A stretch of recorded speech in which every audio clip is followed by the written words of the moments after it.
Place the seed that with the sun's love in the spring becomes the rose. Bonjour, alors nous voilà arrivés au terme de cette formation. Waouh, j'ai eu vraiment beaucoup de plaisir de partager tout ça avec vous. Ben, ça fait quand même 20 fois qu'on s'est connecté et donc ça fait quand même 10 mois que nous avons passé ensemble.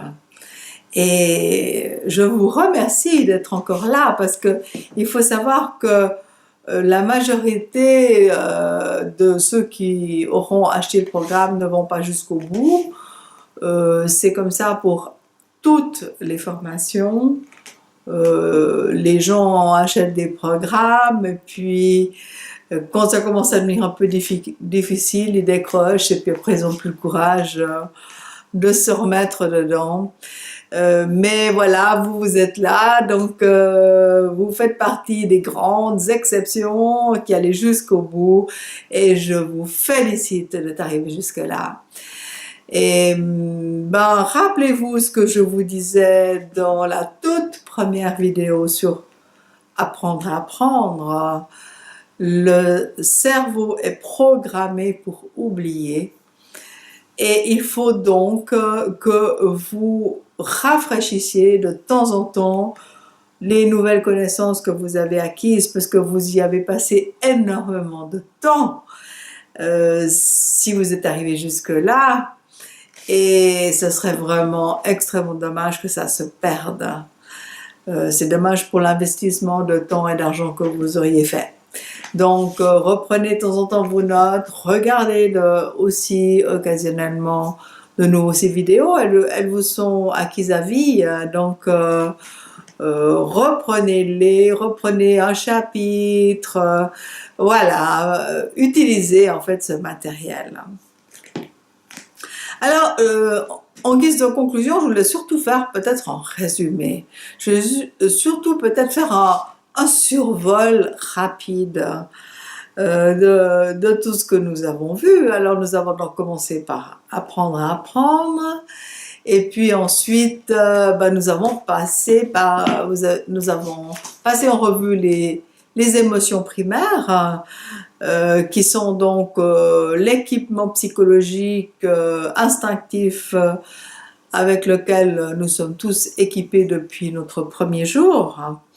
Ce sont donc la joie, la peur, la tristesse, la colère, le dégoût et la sidération. La joie étant l'émotion primaire, magnifique, positive, celle qui donne du pep, les vitamines, celle qui fait envie de vivre, d'aller de l'avant, de partager avec les autres, de trouver belle la vie. Voilà, la joie. Et puis ensuite, il y a la peur, la tristesse, la colère et le dégoût, qui sont donc 4 émotions qui ne sont pas agréables à sentir, mais qui sont positives en elles-mêmes, puisque en fait, elles nous permettent de survivre, de réagir à des déséquilibres physiques ou psychiques, donc elles sont super importantes. Et il y a cette non-émotion, la dernière, la sidération, qui est un peu bizarre, on se dit mais pourquoi ça en fait, oui, ça fait partie de la survie aussi, parce que si votre prédateur est plus fort et court plus vite que vous, eh bien, vous n'avez aucune chance, sauf de vous paralyser sur place et de plus bouger et de laisser passer tout droit. Voilà, donc la sidération, tout le monde a des moments de sidération. Ça se passe toujours quand on est surpris, c'est pas spécialement vous, hein, c'est vous, c'est moi, c'est lui, c'est elle, c'est comme ça. La sidération, ça fait partie des systèmes instinctifs de survie. Le problème que nous avons, nous les humains, c'est que dès que nous sommes surpris, nous partons en sidération et que ça devient donc un réflexe de victime. Alors, c'est nécessaire quand on a été sidéré, quand on n'a pas pu répondre, quand on se dit « mais mince, j'aurais dû dire ça », ou « j'aurais pas dû accepter, j'aurais pas dû dire oui », ou « j'aurais dû dire non », enfin, etc. C'est important de reprendre dès qu'on peut, c'est-à-dire dans les 5 minutes ou dans la demi-heure, en tout cas ne pas laisser passer 1 jour, 2 jours, 3 semaines, parce qu'autrement on ne reprend plus, et d'aller vers la personne avec laquelle il y a eu l'interférence et dire je voulais juste revenir sur tout à l'heure, j'étais tellement surpris ou surprise par ce que tu as dit ou ce que tu as fait que j'ai pas pu réagir, mais maintenant que j'ai retrouvé mes esprits, je te dis juste je suis pas d'accord du tout. Donc vous voyez, c'est pas compliqué, en fait on reprend, on fait juste l'explication que de toute façon l'autre il le comprend parce que ça lui arrive aussi. Donc on dit j'étais surpris, j'ai pas pu répondre, alors maintenant je réponds. Voilà. Et il faut toujours le faire. Chaque fois qu'on laisse dégénérer un problème en croyant qu'il va se résoudre, il ne se résout pas. Ensuite, nous avons vu les émotions secondaires et nous avons vu qu'elles ne font pas partie de l'équipement de survie. Ce sont des émotions qui sont donc issues de l'expérience. Elles peuvent être bonnes ou mauvaises. Elles peuvent nous embellir la vie comme nous la rendre insupportable. Ça dépend un peu de ce qui nous est arrivé. Et nous pouvons apprendre à sélectionner les bonnes émotions et à nous défaire progressivement des mauvaises ou des difficiles.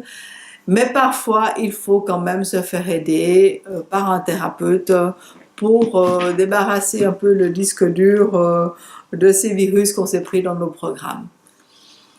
Voilà, donc ça c'était pour les émotions secondaires. Ensuite, nous avons abordé les blocages émotionnels. C'est vraiment ce concept que j'ai mis au point qui explique vraiment que c'est à cause des blocages émotionnels en fait que tout le monde en fait va mal sur la terre et que tout se grippe. La plupart des choses se grippent dans nos psychismes à cause de la violence éducative ordinaire qui, je vous rappelle, est différente de la maltraitance. Et ensuite, nous avons un peu parlé de cette violence éducative, nous avons essayé de la cerner, de voir les différentes formes, et nous avons observé que les humains, enfin les enfants, sont moins bien lotis même que les animaux dans notre échelle des valeurs et de ce que nous ressentons, de notre empathie pour l'enfant. Alors voilà, donc il faut que nous rectifions ça, il faut que nous retrouvions notre cœur d'enfant pour aller à la rencontre de nos enfants et de ne pas leur infliger des douleurs et des peines pour les élever, ça marche pas, ça fait juste du mal. Ensuite, nous avons parlé de la différence entre la colère et la violence.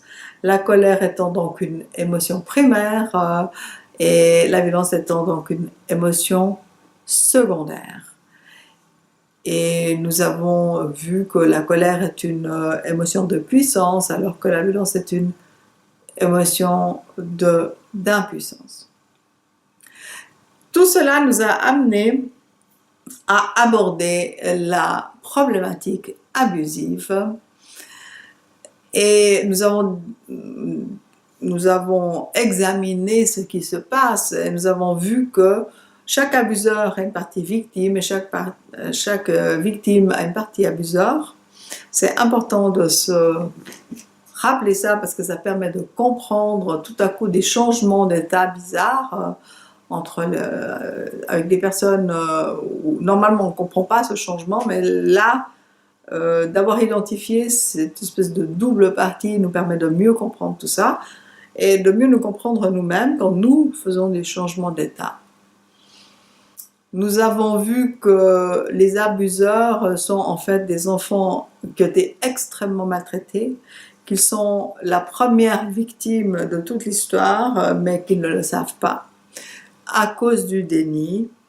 Et nous avons vu qu'ils ont un blocage émotionnel complet, ce qui les rend totalement centrés sur eux, ils sont égoïstes et ils n'ont aucune remise en question, donc ils projettent toute leur pathologie sur les autres et ils abusent. Il y a une addiction à l'abus. Nous avons vu aussi que les victimes sont donc complètement à l'opposé de ça, avec beaucoup trop d'ouverture. Elles se protègent pas, elles sont trop gentilles, elles font tout pour qu'on les aime, elles sauvent tout le monde.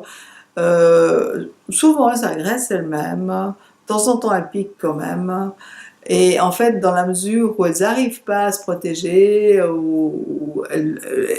en plus elles racontent toute leur vie à tout le monde et elles sont copines avec tout le monde, alors qu'elles devraient peut-être avoir un petit peu de prudence, eh bien elles ramassent régulièrement encore des énergies négatives plus et plus, et elles sont donc complètement polluées par la merde des autres. Et ensuite nous avons parlé aussi de la violence insouciante, ordinaire, c'est-à-dire celle où nous ne sommes absolument pas attentifs à ça, où ce n'est pas éducatif, mais c'est de l'ordre plutôt du loisir, et où l'adulte prend ses plaisirs et ses désirs comme étant ceux de l'enfant, alors que ce n'est pas le cas, et que nous imposons à nos enfants beaucoup de problèmes avec ces déguisements, ces contes affreux, les Walt Disney qui sont vraiment très pervers, puisqu'il y a des moments absolument magnifiques où on se relaxe, on se détend et on se fait la pire des douches froides subitement avec un monstre qui débarque ou une sorcière. Et tous les Walt Disney sont conçus selon ce modèle-là, donc allez acheter les DVD et n'amenez pas vos enfants au cinéma. Alors ensuite nous avons parlé de comment on pouvait cicatriser nos blessures émotionnelles. Je vous ai proposé de faire des thérapies à médiation corporelle, de trouver des thérapeutes qui utilisent ces méthodes parce que l'émotion est une manifestation psychosomatique, donc le traitement doit être aussi psychosomatique. Si vous ne trouvez pas, il y a une méthode psychosomatique qui est géniale, que je vous ai décrit en détail dans mon livre qui s'appelle Victime non merci, qui est celle d'écrire parce qu'elle allie le mouvement, le geste, la sensation corporelle avec la pensée, avec les yeux qui lisent, avec la bouche qui prononce, avec les oreilles qui entendent et peut-être les mains qui déchirent ou qui chiffonnent, voilà, et qu'on peut aussi avoir peut-être un témoin neutre à qui on peut lire nos lettres émotionnelles. Évidemment, jamais on envoie ces lettres parce qu'elles font plus de dégâts qu'autre chose. Et puis, je vous ai expliqué comment on pouvait gérer les émotions, et notamment la colère. Je vous ai expliqué, et j'espère démontrer que gérer nos émotions, ce n'est pas les bloquer, c'est juste le contraire. Et que quand on veut gérer nos émotions, il faut que nous ayons un cerveau, et notamment un lobe préfrontal bien développé, bien mature, et que si ce n'est pas le cas, si l'on ne fait aucun travail de maturation, on va toujours être impulsif et immature et on ne va pas gérer les émotions. Par contre, on peut apprendre à gérer et ainsi on va maturer notre cerveau en même temps.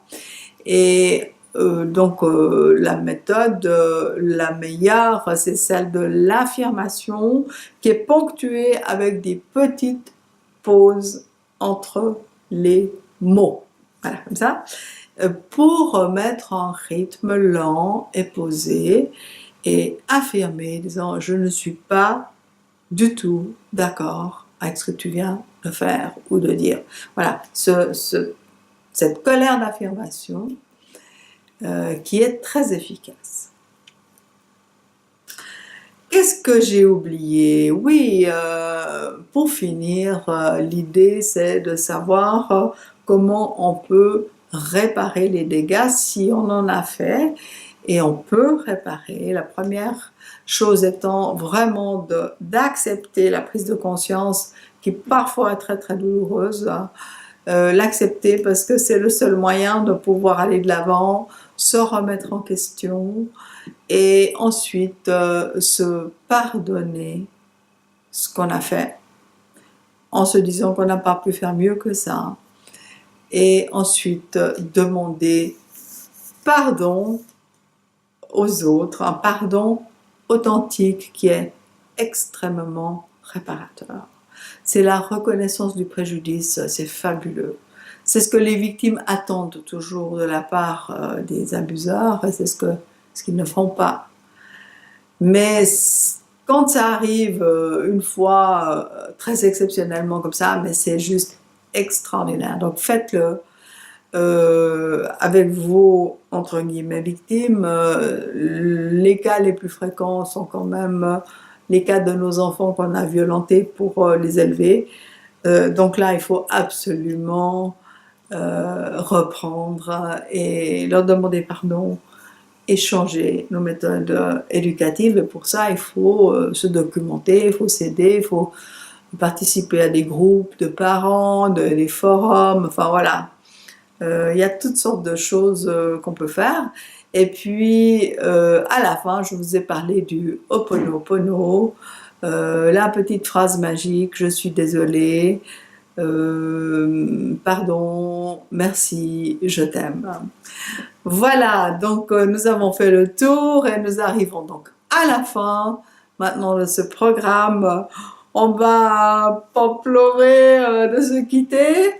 On s'était presque habitué à se rencontrer toujours, mais bon, je pense pas que ça va se terminer comme ça. Très certainement, d'ici une année, je vais refaire un autre programme parce que j'ai encore plein d'idées, de choses que je n'ai pas eu du tout le temps de développer. Et ben voilà, vous serez avertis via ma newsletter.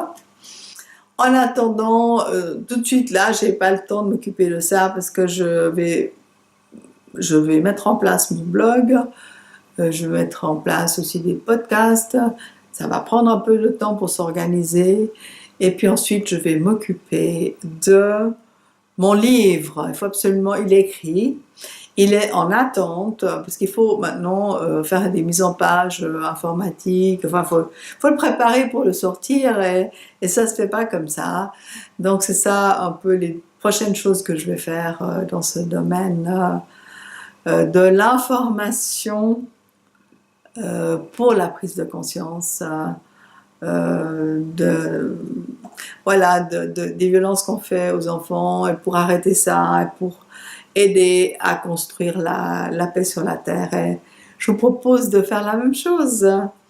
Et puis finalement, je me souviens que je vous ai aussi parlé de l'amour qui est dans le cœur et qui est vraiment cette émotion de base qui est créatrice et qui est constructive et qui est nourrissante. Et voilà, il faut que nous retournions vivre dans notre cœur. Et ben voilà, c'est arrivé le moment de la fin. Donc, je vous souhaite beaucoup, beaucoup de bonheur. Je vous souhaite beaucoup de réussite dans vos vies, déjà personnelles, professionnelles si vous êtes des thérapeutes. Je me réjouis de vous retrouver et je vous dis au revoir. Just remember in the winter, far beneath the bitter snow, lies the seed